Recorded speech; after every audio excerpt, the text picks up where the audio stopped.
बुद्ध का बहुत बड़ा आश्रम था। वहां पर एक प्रसिद्ध बौद्ध गुरु रहते थे। वहां पर उनका एक शिष्य बहुत बोलता था।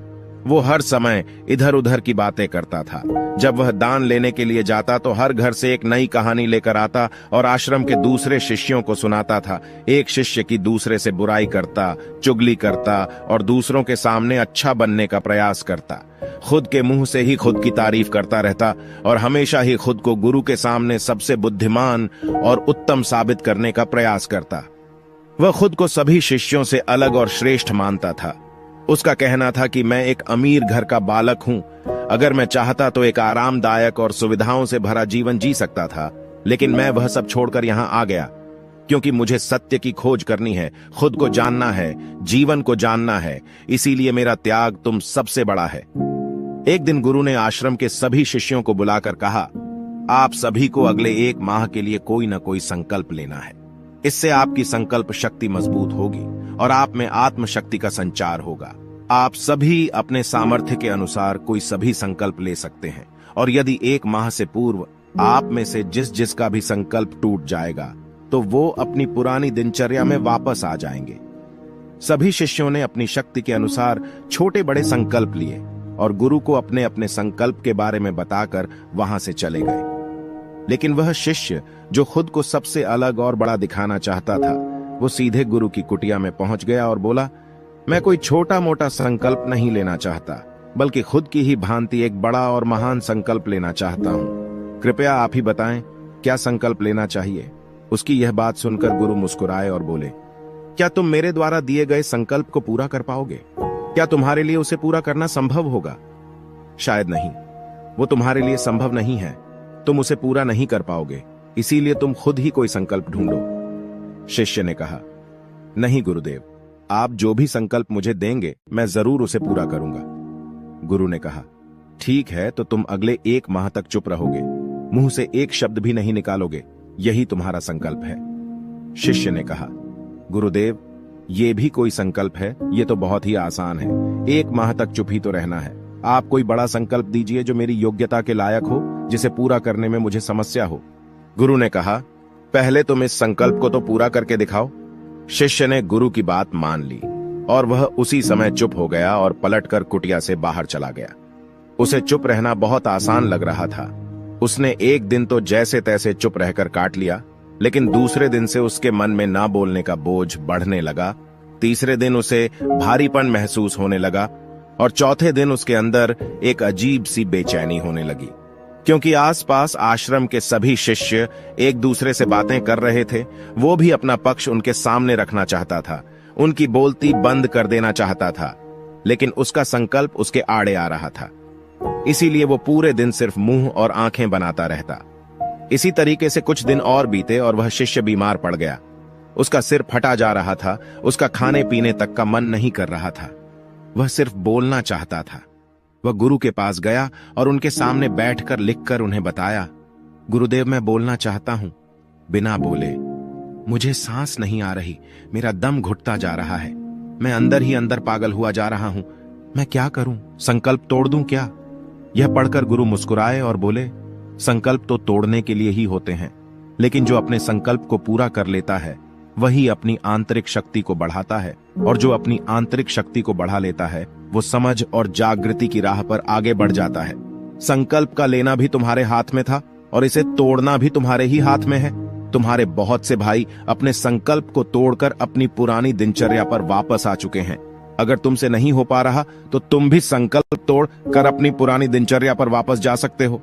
लेकिन याद रहे, अगर आज तुम इस छोटे से संकल्प को नहीं संभाल पा रहे तो तुम अपनी बाकी की पूरी जिंदगी को कैसे संभाल सकोगे? बाकी फैसला पूरी तरह से तुम्हारे हाथों में है। गुरु की यह बात उस शिष्य के दिल में चोट कर गई। वह बिना कुछ बोले वहां से वापस चला गया और खुद को अपनी कुटिया में बंद कर लिया। वह केवल अपने जरूरी कामों के लिए ही कुटिया से बाहर निकलता, बाकी सारे समय कुटिया के अंदर ही बैठा रहता। 15 दिन बीत चुके थे और आश्रम के लगभग सभी शिष्यों का संकल्प अब तक टूट चुका था, लेकिन उसका संकल्प अभी भी जारी था। संकल्प लेने के बाद से अब तक उसने एक शब्द भी ना बोला था। सारा आश्रम हैरान था कि इतना बोलने वाला इंसान चुप कैसे हो गया। 15 दिन बीतने के बाद वह दोबारा अपने गुरु के पास गया और लिखकर बताया है, गुरुदेव, मैं बाहर से तो चुप हूं, लेकिन मेरे भीतर बहुत सी आवाजें हैं, बहुत सी चीख पुकार और शिकायतें हैं। मैं अंदर ही अंदर बात करता रहता हूं। मेरा मन तरह तरह के प्रश्न पूछता रहता है। मैं बाहर से जितना मौन हूं, भीतर से उतने ही शोर शराबे से भरा हुआ हूं। क्या इस तरह से मेरा संकल्प अभी भी जारी है? गुरु ने कहा, हां, तुम्हारा संकल्प अभी भी जारी है, लेकिन जब तक लोगों की ये आवाजें तुम्हारे कानों में पड़ती रहेंगी, तुम्हारा मन बोलता रहेगा, क्योंकि इसे तो आदत है बोलने की। तुम भले ही बाहर से चुप रहो, लेकिन तुम अंदर ही अंदर बोलते रहोगे। तुम्हें इन बातों से, इन आवाजों से दूर जाना पड़ेगा। शिष्य गुरु को प्रणाम कर वहां से चला जाता है और सुबह होते ही अपनी कुटिया छोड़कर जंगल की तरफ चला जाता है। कई दिन बीत जाते हैं, संकल्प का समय भी पूरा हो जाता है, लेकिन शिष्य लौटकर नहीं आया। आश्रम में सभी को डर था कि कहीं जंगली जानवरों ने उसे खाना लिया हो। इस बीच उसे ढूंढने की बहुत कोशिश की गई, लेकिन वह कहीं नहीं मिला। सभी गुरु भाइयों ने मान लिया था कि जंगली जानवरों ने उसे अपना शिकार बना लिया है, लेकिन गुरु को ऐसा नहीं लगता था। एक दिन आश्रम का एक अन्य शिष्य गुरु के पास आया और बोला, गुरुदेव, हमारे उस अधिक बोलने वाले भाई के साथ क्या हुआ होगा? क्या जानवरों ने उसे मार दिया होगा? गुरु ने कहा, हो सकता है कि जानवरों ने उसे अपना शिकार बना लिया हो, लेकिन उसके न लौटने की एक दूसरी वजह भी हो सकती है। शायद उसे वो मिल गया है जिसके लिए वह गया था। फिर शिष्य ने पूछा, गुरुदेव, क्या ज्यादा बोलना इतना हानिकारक होता है? गुरु ने कहा, इंसान के जीवन के बहुत सारे दुखों में से एक दुख यह भी है कि वो कभी चुप नहीं रह सकता, हमेशा कुछ ना कुछ बोलता ही रहता है। सिर्फ हमारे बोलने के कारण हमारे आधे से ज्यादा दुख पैदा होते हैं। परिवार के अधिकतर झगड़ों की वजह हमारा बेमतलब बोलना ही होता है। हम में से कोई भी चुप नहीं रहना चाहता, हम बस सामने वाले को सुना देना चाहते हैं। जो भी हमारे मन में है, सब निकालकर उसके मन में बैठा देना चाहते हैं। उसे समझा देना चाहते हैं कि देख, तू गलत है और मैं सही, और इस तरीके से सब एक दूसरे की सड़ी गली बातों को ग्रहण कर रहे हैं। इस तरीके से सुनने और सुनाने का यह काम जिंदगी भर चलता रहता है, लेकिन इस नासमझी में हम अपना समय, अपना जीवन, अपनी समझ और सबसे महत्वपूर्ण वो कीमती पल जो जिए जा सकते हैं, जिनको अनुभव किया जा सकता है, जिनमें आनंद को प्राप्त किया जा सकता है, ये सब खो देते हैं। लेकिन इसके बदले हमें मिलता क्या है? कुछ नहीं, सब व्यर्थ और बर्बाद हो जाता है। इस पागलपन में हमने क्या खो दिया, इसका एहसास केवल कुछ ही लोगों को हो पाता है।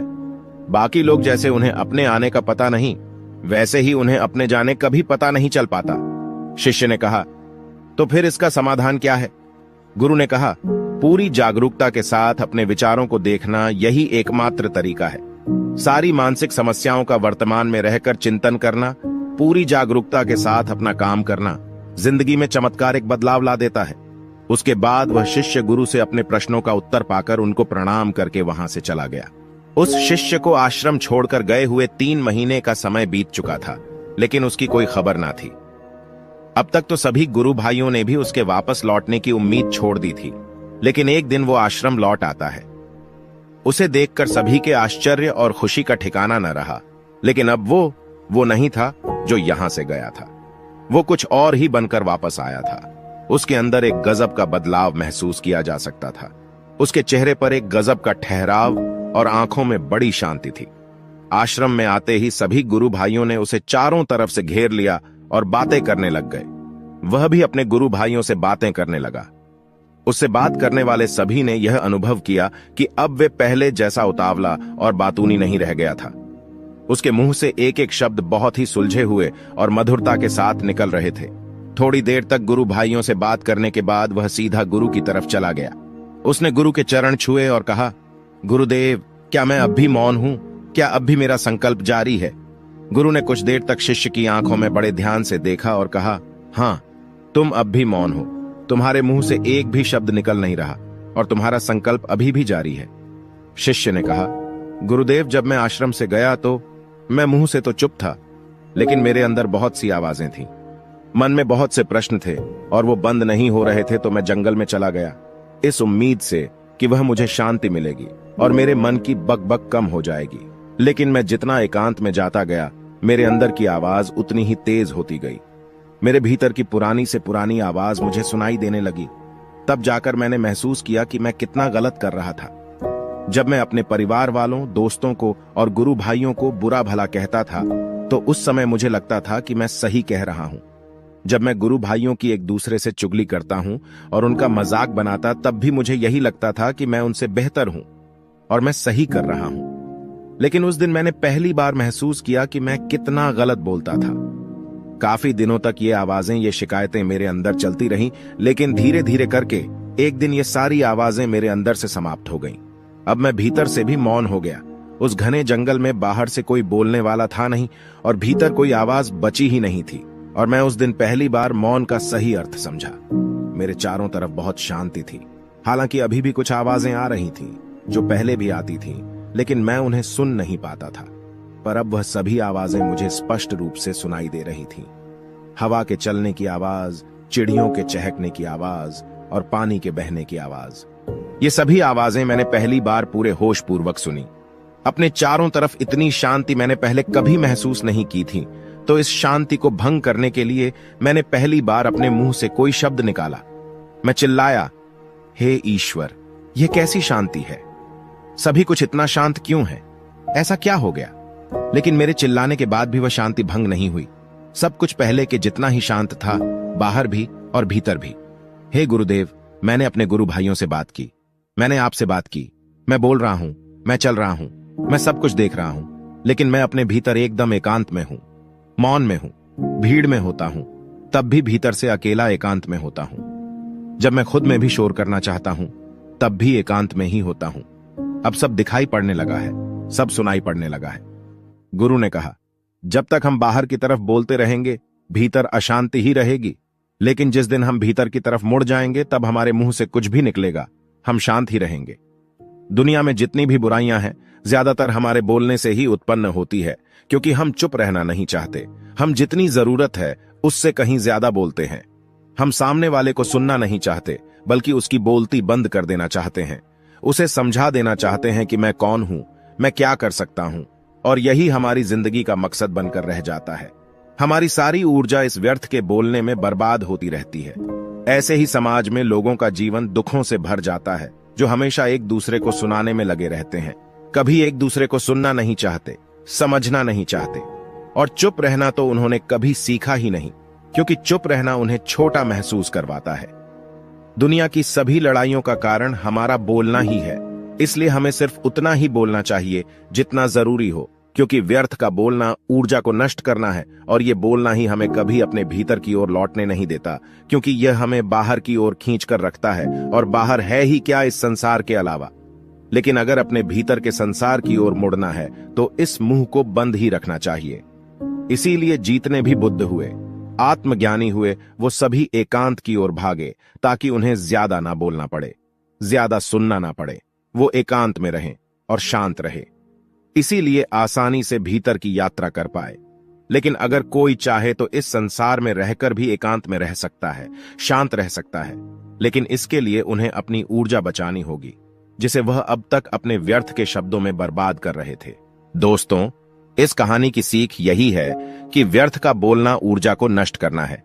ज्यादा और व्यर्थ बोलना ही हमें अपने भीतर की ओर लौटने नहीं देता, क्योंकि यह हमें बाहर की ओर झुकाए रखता है, और जिन्हें भीतर की यात्रा करनी है, उन्हें अपने मुंह को बंद ही रखना चाहिए। मुझे उम्मीद है कि आपको यह कहानी पसंद आई होगी और काफी कुछ सीखने को मिला होगा। कहानी के बारे में अपने विचार आप हमें नीचे कमेंट बॉक्स में कमेंट करके बता सकते हैं। जाने से पहले वीडियो को लाइक करें और चैनल को सब्सक्राइब